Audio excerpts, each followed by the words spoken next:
আমাদের এলাকায় বলে কাক বেশি ডাকলে নাকি মানুষ মারা যায়। একথা কতটুকু সত্য? মেয়েরা যদি বাসায় গেঞ্জি পরে নামাজ পড়ে তার নামাজ হবে কিনা? কি আমল করলে নিজেকে গুনাহ থেকে দূরে রাখতে পারবো? আমি বাহিরে অফিসে মানুষের সাথে চলার সময় বাহিরের বিভিন্ন খাবার খাই যা থেকে আমার পরিবারের অন্যান্য সদস্যরা বঞ্চিত হয়। এতে আমার গুনাহ হবে কিনা? আমার ২৫ বছর বাচ্চা হচ্ছে না, আমি কি টেস্ট টিউব বেবি নিতে পারবো? হাতে তালি দেওয়া ইসলামে জায়েজ আছে কিনা? মেহেদি পরা অবস্থায় ওযু হবে কিনা? চলুন আমরা তাহলে প্রশ্ন উত্তরে চলে যাই। শারমিন আক্তার অমি আপনি লিখেছেন, মেয়েরা যদি বাসায় গেঞ্জি পরে নামাজ পড়ে তার নামাজ হবে কিনা? গেঞ্জি পড়লেন না কি পড়লেন সেটা ইস্যু না। ইস্যু হলো যে পর্দা নামাজের যে সতর, সে সতরটা ঢাকা হলো কিনা? মাথা থেকে পা পর্যন্ত আপনাকে ঢাকতে হবে। ভেতরে গেঞ্জি পড়লেন কিন্তু উপরে আপনি মোটা কাপড় দিয়ে ঢেকে নিলেন। বাস তাহলে আপনার নামাজ হয়ে যাবে। ভেতরে কি আছে সেটা ইস্যু না। ইস্যু হলো যে আপনার নামাজের জন্য মুখমণ্ডল এবং যে হাতের কবজি ছাড়া পুরো শরীরটা ঢেকে ফেলতে হবে চুলসহ। সেটা আপনি করেছেন কিনা কোনো কাপড় দিয়ে? এরফানুল হক ভূঁইয়া লিখেছেন, আমি ফজর নামাজ জামাতে পড়তে পারি না। অনেক সময় সঠিক সময়ে পড়তে পারি না, কাজা পড়তে হয়। বাকি সব নামাজ জামাতে পড়ি, এক্ষেত্রে গুনাহ হবে কিনা? অবশ্যই গুনাহ হবে। প্রত্যেক নামাজই সময় মতো আপনাকে পড়তে হবে। ইন্নাস সালাতা কানাত আল মুমিনিনা কিতাবাম মাওকুতা। অনেক ভাইরা আছেন সব নামাজ পড়তে পারেন, ফজর নামাজটা পড়তে পারেন না। তো ফজর নামাজ পড়ার জন্য আপনাকে রাতে তাড়াতাড়ি শুয়ে যেতে হবে। এশার পরপর শুয়ে যেতে হবে। দ্রুততার সাথে শুয়ে পড়তে হবে এবং ওঠার জন্য যত রকম উপায় আছে সব অবলম্বন করতে হবে। নামাজি মানুষদের সাথে থাকতে হবে। তাদের সহযোগিতা নিতে হবে, তারা যেন ডেকে দেয়। আপনি নানাবিধ চেষ্টা করলে অবশ্যই আপনার নামাজের অভ্যাস তৈরি হবে ইনশাআল্লাহ তাআলা। অন্তর ইসলাম আপনি লিখেছেন, প্রত্যেক নামাজে সূরা ফাতিহার সাথে সূরাতুল ইখলাস পড়ি, তাহলে কি আমার নামাজ হবে? সূরাতুল ফাতিহার সাথে আপনি বিভিন্ন সূরা পড়বেন। একটা নির্দিষ্ট সূরাকে আপনি কেন ফিক্স করে নিবেন? কোন সাহাবী অবশ্য অন্যান্য সূরা মিলাতেন সূরা ফাতিহার সাথে, পাশাপাশি সূরা ইখলাসও পড়তেন। সেই সাহাবীকে নবী সাল্লাল্লাহু আলাইহি ওয়াসাল্লাম জিজ্ঞেস করছেন কেন পড়েন? তারা বলেছেন যে সূরা ইখলাসে আল্লাহর গুণগান এর কথা বলা আছে। শুধুমাত্র আল্লাহর কথাই এই সূরাতে বলা হয়েছে, সেজন্য তারা এটাকে ভালোবাসেন। তো নবী সাল্লাল্লাহু আলাইহি ওয়াসাল্লাম সেটাকে অনুমোদন করেছেন তাদের জন্য। বাট এমনিতে শুধুমাত্র ছোট্ট সূরা সংক্ষেপ, সেইজন্য আপনি শুধু সূরা ফাতিহাই ফিক্স করে ফেলেছেন, এরকম হলে সেটা মাকরুহ হবে। বরং আপনার একাধিক সূরা জানা থাকলে একেক সময় একেকটা পড়ার চেষ্টা করতে হবে। সামিল সরকার সোয়াদ আপনি লিখেছেন, মেহেদি পরা অবস্থায় ওযু হবে কিনা? হ্যাঁ, অবশ্যই হবে। মেহেদি পরার কারণে ওযুর কোনো ক্ষতি হবে না। কারণ মেহেদি এটা আমাদের মানে আমাদের শরীরের উপর, আমাদের ত্বকের উপর আলাদা কোনো প্রলেপ তৈরি করে দেয় না, আলাদা কোনো লেয়ার সৃষ্টি করে না। অতএব মেহেদি লাগানোর পর হাতে পায়ে আমরা ওযু করতে পারবো, কোনো অসুবিধা হবে না ওযুর জন্য। তবে নেইল পলিশ ইত্যাদি যদি হয় সেটা কথা ভিন্ন, কারণ সেটা আলাদা প্রলেপ তৈরি করে। আর মেহেদির ক্ষেত্রে একটা কথা আমাদেরকে জেনে রাখতে হবে যে বাজার থেকে যে আর্টিফিশিয়াল মেহেদি পাওয়া যায় সেগুলো আমরা লাগালে ওযু হবে কিনা? এর উত্তর হলো সেগুলা লাগালেও আমাদের হাতে পায়ে ওযু করতে পারবো আমরা, গোসল হবে, ওযু হবে।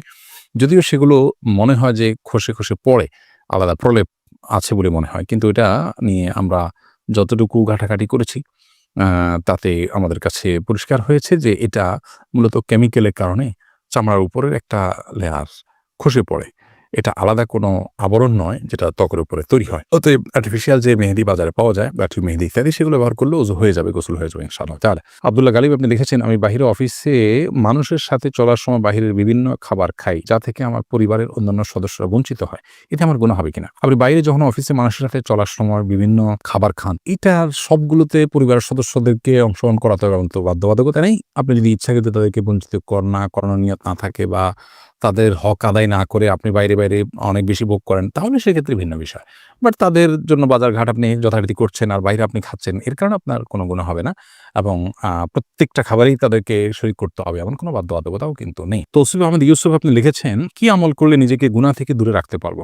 গুনাহ থেকে দূরে রাখার জন্য সবচেয়ে বড় আমল হলো গুনাহের পরিবেশ থেকে দূরে সরা। অর্থাৎ যে জায়গায় গেলে গুনাহ হবে, যে মানুষদের সাথে থাকলে গুনাহ হয়, সেখান থেকে সরে আসতে হবে। এটা হলো মূল বিষয়। পাশাপাশি আপনার আল্লাহ তাআলার কাছে পানাহ চাইতে হবে। গুনাহ মুক্ত থাকার জন্য আল্লাহর কাছে দোয়া করতে হবে।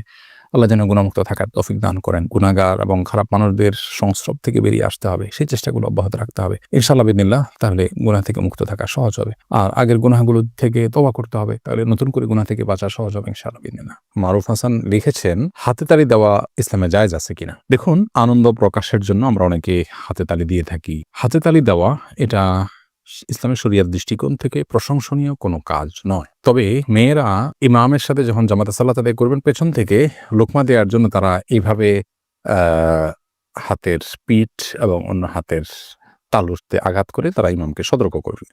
এটি হাদিস দ্বারা প্রমাণিত।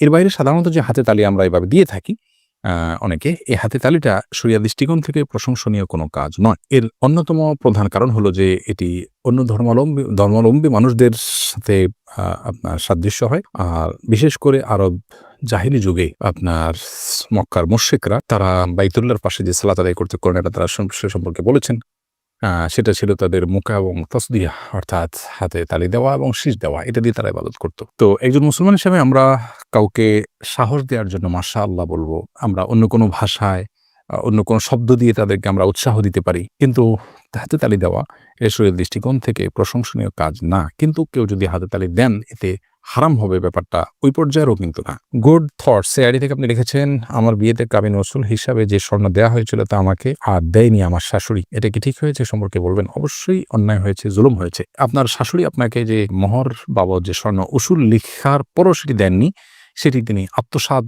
করেছেন বলে বিবেচিত হবেন এবং গুনাহগার হবেন।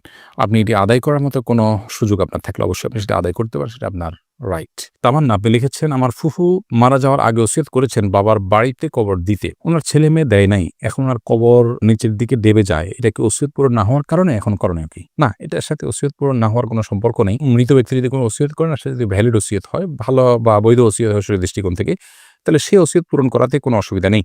আর যদি সেই ওসিয়তের শরিয়া দৃষ্টিকোণ থেকে সেই ওসিয়তের বৈধতা না থাকে বা সঠিক ওসিয়ত না থাকে, তাহলে সেক্ষেত্রে সেই ওসিয়ত পূরণ করা আবশ্যক নয়। কিন্তু ওসিয়ত পূরণ করা না করার সাথে কবর ডেবে যাওয়ার কোনো সম্পর্ক নেই। এই কবরকে যাতে ডেবে না যায় তার জন্য ব্যবস্থা গ্রহণ করা যেতে পারে। আর যদি এটা কবর ভেঙে নদী ইত্যাদিতে বিলীন হয়ে যাওয়ার আশঙ্কা থাকে, তো সেগুলোকে স্থানান্তর করে কোনো কবরস্থানে নিয়ে দাফন করতে হবে। এরপরে ইসা রুহুল্লাহ আইডি থেকে আপনি লিখেছেন, আমার বয়স এখন ২৪, আমি মনে করি গুনাহ থেকে বেঁচে থাকার জন্য আমার এখন বিয়ে করা জরুরি, কিন্তু আর্থিক সঙ্গতি বা বাবা মায়ের আগ্রহ নেই, এখন আমার করণীয় কি? ইসা, বাবা মাকে আপনার বিবাহের প্রয়োজনীয়তা অন্য কাউকে দিয়ে বোঝানোর চেষ্টা করতে পারেন, এলাকার মানুষরা বা অন্যদের সহযোগিতা নিতে পারেন। আর আপনিও নিজে উপার্জনের জন্য চেষ্টা করুন, ক্ষুদ্র থেকে ক্ষুদ্র কোনো উপায় থাকলেও আপনি সেটা চেষ্টা করুন। এবং সেই সাথে তৃতীয়ত আপনার জন্য পরামর্শ হলো, গুনাহের পরিবেশ থেকে বাঁচার চেষ্টা করুন। আপনি মেয়েদের সাথে সংস্রব, তাদের সাথে সম্পর্ক, এগুলো থেকে আপনি দূরে থাকুন। তাহলে ইনশাআল্লাহ বিদিনল্লাহ আপনার গুনাহমুক্ত জীবন রাখা সহজ হবে। জেসমিন আলম আপনি লিখেছেন, আমার ২৫ বছর বাচ্চা হচ্ছে না, আমি কি টেস্ট টিউব বেবি নিতে পারবো? টেস্ট টিউব বেবি নেওয়াটা অনেক শর্ত সাপেক্ষে জায়েজ। এর ভিতরে অন্যতম প্রধান শর্ত হলো যে স্বামী-স্ত্রী পরস্পরের আপনার ডিম্বাণুশীকরণে হতে হবে, অন্য কারোরটা হতে পারবে না। দ্বিতীয়ত হলো, এটা করতে গিয়ে হস্তমৈথুন অথবা পরপুরুষ বা পরনারী তাদের কাছে আপনার পর্দাহীনতা বা সতর্কহীনতা যেটা সেটা হতে পারবে না। এরকম বিভিন্ন শর্ত সাপেক্ষে যদি স্বামী-স্ত্রী পরস্পরের ডিম্বাণু শুক্রাণু সংগ্রহ করা যায় এবং টেস্ট টিউব বেবি নিতে চান, তাহলে সেক্ষেত্রে নিতে পারেন। অনেকগুলো শর্ত আছে এক্ষেত্রে। আরিয়ান খান নাহিদ আপনি লিখেছেন, আমাদের এলাকায় বলে কাক বেশি ডাকলে নাকি মানুষ মারা যায়, একথা কতটুকু সত্য? কাক বেশি ডাকলে মানুষ মারা যায় এরকম কোনো কথার কোনো ভিত্তি নাই। সম্পূর্ণ কুসংস্কারাচ্ছন্ন একটি বিশ্বাস, অনেক কুসংস্কারাচ্ছন্ন বিশ্বাস এখনো আমাদের সমাজের রন্ধ্রে রন্ধ্রে আছে। এগুলো আমাদেরকে দূর করতে হবে। মুসলমানের বিশ্বাস হতে হবে কোরআন এবং হাদিস ভিত্তিক, ওহী ভিত্তিক, কিংবা আপনার অভিজ্ঞতার আলোকে প্রমাণিত। নিছক লোকের মুখে শোনা এবং ধারণাভিত্তিক কথা, এটাকে বিশ্বাস করবে না মুসলমান। যদি করেন তাহলে সেটা তার ঈমানের ঘাটতি এবং ঈমানের দুর্বলতা, ইসলাম সম্পর্কে অজ্ঞানতার প্রমাণ হবে এবং সেটা কোনো কোনো ক্ষেত্রে শিরকে পর্যবসিত হতে পারে।